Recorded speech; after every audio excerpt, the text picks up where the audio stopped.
warahmatullahi wabarakatuh. Alhamdulillahirabbil alamin wassalatu wassalamu ala asyrofil anbiya'i wal mursalin Muhammadi wa ala alihi wa sahbihi ajma'in. Anak-anakku yang dirahmati Allah, alhamdulillah kita sudah memasuki 10 hari terakhir di bulan Ramadan. Maka dari itu, mari kita niatkan diri kita untuk semangat senantiasa mengejar rahmat Allah di 10 hari terakhir ini. Itu dengan cara seperti apa? Salah satu caranya itu dengan cara beriktikaf di masjid. Kalau menurut secara istilah atau definisi secara bahasa, iktikaf itu apa sih? Nah, di sini dijelaskan untuk iktikaf itu apa? Iktikaf adalah al-mulazim atau berdiam diri, atau bisa juga disebut dengan artinya menetapi sebuah tempat. Itu kalau definisi secara bahasa.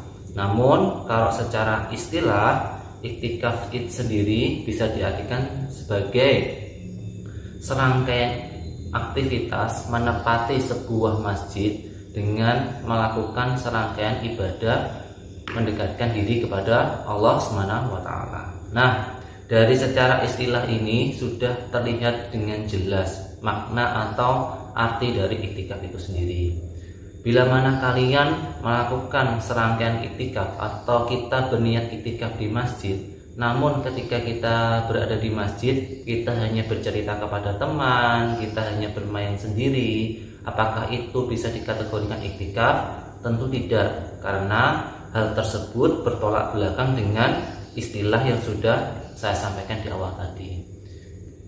Kegiatan kita atau niat kita bisa dikatakan iktikaf apabila kita di dalamnya itu melakukan serangkaian ibadah. Ibadah seperti apa? Bisa berzikir, bisa membaca Quran, ya kan? Bisa sholat dan sebagainya. Itu baru nanti bisa dikatakan iktikaf. Tapi kalau kita di masjid, meskipun kita hanya berdiam diri, tapi ternyata kita di situ tidur, nah itu juga belum dikatakan sebuah serangkaian ibadah iktikaf. Nah, anak-anakku yang dirahmati Allah, dari mana sih dasar hukum iktikaf itu sendiri? Tentu yang pertama dasar hukumnya kita mengambil dari firman Allah di dalam surah Al-Baqarah ayat 187. Yang artinya di sini Allah menyampaikan, janganlah kalian mencampuri mereka sedang kalian sedang iktikaf di masjid. Nah, di sini Allah itu melarang kita untuk berinteraksi dengan orang lain, ya. Kenapa? Karena kita sedang iktikaf di masjid. Kalian hanya boleh melakukan serangkaian ibadah. Itu baru dikatakan iktikaf. Kemudian dasar yang kedua, kalau tadi dari Al-Quran, yang kedua itu dari As-Sunnah, ya. Dari hadis Bukhari nomor 1171, di sini bahwasanya Nabi Shallallahu Alaihi Wasallam beriktikaf pada 10 hari terakhir di bulan Ramadan sampai beliau diwafatkan Allah. Kemudian istri-istrinya pun iktikaf setelah itu. Nah, jadi di sini Nabi Muhammad SAW itu melakukan serangkaian iktikaf di 10 hari terakhir di bulan Ramadan. Nah, ini yang perlu kita contoh, ini yang perlu kita lakukan di 10 hari terakhir. Bahkan di sebuah riwayat hadis yang lainnya, yaitu dari Abu Hurairah radhiyallahu anhu, dahulu Nabi Shallallahu Alaihi Wasallam iktikaf di setiap Ramadan 10 hari. Tatkala pada tahun beliau wafat, beliau itu iktikaf 20 hari terakhir menjelang Ramadan. Nah, agar kita mendapatkan yang namanya fadilah atau rahmat malam Lailatul Qadar, kalau kita hanya mengejar di 10 hari terakhir, maka tentu masih ada rasa was-was. Nah, di sini kita bisa mencontoh perilaku dari Nabi Muhammad SAW, yaitu dengan melakukan serangkaian ibadah iktikaf di 20 hari terakhir. Berikutnya, kalau tadi kita sudah membahas dasar hukumnya dari mana, kita sudah mendapatkan 2 poin. Dasar hukum yang pertama yaitu dari Al-Quran, dan dasar hukum yang kedua yaitu dari hadis Rasulullah Shallallahu Alaihi Wasallam. Hukum dari iktikaf itu apa ya hukumnya? Untuk hukumnya itu adalah sunnah. Namun iktikaf ini menjadi wajib apabila kita sudah memiliki nazar. Nanti saya kalau sudah lulus, saya mau iktikaf di masjid. Nah, kalau adik-adik sudah memiliki nazar seperti itu, maka di Ramadan tahun depan, kalau masih diberikan waktu dan kesempatan kita bertemu di Ramadan tahun depan, maka itu hukumnya wajib ya. Berarti kalian harus melakukan iktikaf sesuai dengan nazar yang sudah kalian lakukan. Namun berbeda apabila kalian tidak memiliki sebuah nazar, maka itu hukumnya adalah sunnah. Ada sebuah pertanyaan, Ustadz, kalau laki-laki kan memang dianjurkan di masjid, bagaimana dengan kaum wanita? Nah, di sini kaum wanita untuk apabila ada keinginan untuk beriktikaf, ini ada contoh dari Aisyah radhiyallahu anha, bahwasanya Nabi Shallallahu Alaihi Wasallam beriktikaf pada 10 hari terakhir di bulan Ramadan sampai beliau diwafatkan Allah Subhanahu Wa Taala. Kemudian istri-istrinya pun iktikaf setelah itu. Nah, di sini kita dapat mengambil sebuah titik poin ya, yang mana ternyata istri Nabi Muhammad SAW pun juga melakukan iktikaf. Jadi untuk kalian yang wanita itu diperbolehkan untuk iktikaf di masjid, asalkan ada beberapa poin yang perlu kita perhatikan. Poinnya apa itu? Syekh Albani rahimahullah mengomentari hadis ini. Dalam hadis ini terdapat dalil bolehnya iktikaf bagi seorang wanita, yaitu dengan poin 1 yang pertama, ada izin dari walinya ya.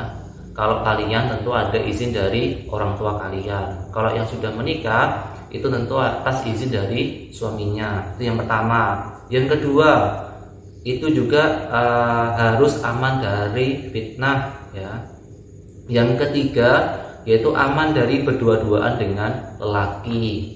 Nah, khusus untuk wanita ini tidak boleh ada modus tertentu melakukan iktikaf, namun di sana pengen ketemu sama doi, nah itu tidak diperbolehkan. Lebih baik kalian berdiam diri di rumah, yang mana insya Allah kalian juga akan mendapatkan fadilah dari iktikaf itu sendiri. Wallahu a'lam bishawab. Berikutnya, keutamaannya dari iktikaf itu apa? Nah, keutamaannya kalau di sini itu tidak ada sebuah riwayat yang sahih mendefinisikan tentang keutamaan iktikaf secara khusus. Namun ada berita sahih bahwa para nabi, para istri-istri nabi, para sahabat nabi itu melakukan serangkaian ibadah tersebut.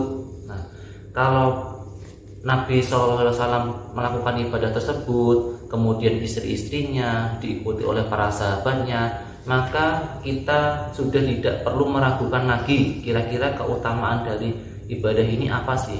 Meskipun tidak tercantum dalam hadis yang sahih ya tentang keutamaannya, tetapi kalau kita mengetahui ya Nabi Muhammad SAW melakukan, istri-istrinya melakukan, para sahabatnya itu melakukan, berarti kita tidak perlu lagi meragukan lagi. Apa sih keutamaannya iktikaf? Apa sih yang akan kita dapatkan ketika kita melakukan iktikaf?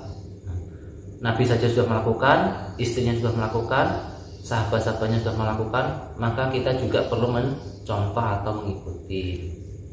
Nah, berikutnya, agar iktikaf kita syah, yaitu ada syarat-syarat iktikaf. Tadi di awal sekali sudah saya jelaskan kalau iktikaf itu adalah serangkaian aktivitas ibadah ketika kita berdiam diri di masjid. Syarat bagi orang yang beriktikaf itu yang pertama tentu kita harus muslim ya. Muslim ini adalah salah satu syarat yang pertama. Yang kedua, sudah berakal ya, bisa membedakan mana yang benar dan mana yang salah, bisa membedakan mana yang baik dan mana yang buruk. Itu yang kedua. Yang ketiga, syaratnya adalah suci dari junub. Kalau untuk wanita itu tidak haid atau tidak sedang haid dan nifas. Berikutnya, iktikaf juga tidak sah bagi orang-orang kafir, anak-anak yang belum berakal, dalam keadaan junub dan juga haid, ini iktikaf tidak sah. Syarat-syarat sudah, dasar hukum sudah, keutamaannya juga sudah tersampaikan. Berikutnya kita memasuki rukun-rukun dari iktikaf itu sendiri. Hakikat dari iktikaf adalah tinggal di masjid dengan niat taqarrub lillahi ta'ala. Seandainya tidak menetap di masjid atau tidak ada niat melaksanakan ketaatan, maka tidak sah disebut iktikaf. Nah, ini saya ulangi sekali lagi. Seandainya tidak menetap di masjid atau tidak ada niat melaksanakan ketaatan, maka tidak sah disebut iktikaf. Berarti iktikaf itu rukun-rukunnya harus dilaksanakan di dalam masjid. Itu yang pertama. Yang kedua, iktikaf itu juga harus diniatkan terlebih dahulu. Berikutnya diikuti dengan serangkaian aktivitas ibadah. Itu barulah rukun-rukun iktikaf secara sahnya. Jadi kalau disimpulkan, rukun iktikaf itu ada dua. Yang pertama, niat untuk ibadah. Yang kedua, menetap di sebuah masjid. Apa yang perlu kita pahami, apa yang perlu kita ketahui tentang pembatal iktikaf?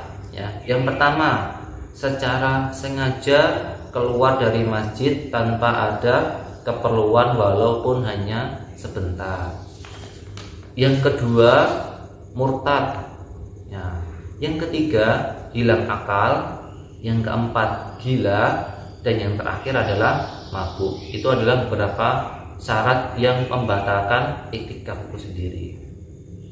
Terakhir, untuk anak yang soleh, aktivitas selama iktikaf, hendaknya para mutakifin memanfaatkan waktunya selama iktikaf untuk aktivitas ketaatan. Seperti apa? Membaca Al-Quran, zikir dengan kalimat yang masyhur, muhasabah, sholat sunnah mutlak, dan lain sebagainya.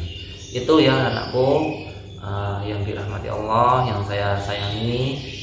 Mari kita niatkan diri kita untuk mendapatkan rahmat, mendapatkan pahala, mendapatkan hidayah di 10 hari terakhir di bulan Ramadan ini. Semoga kita semua digolongkan orang-orang yang beruntung, bukan orang-orang yang merugi.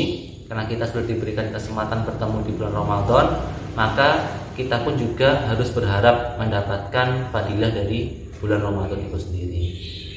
Sekian kultum singkat dari saya. Bila ada kurang dan salahnya mohon maaf. Wassalamualaikum warahmatullahi wabarakatuh.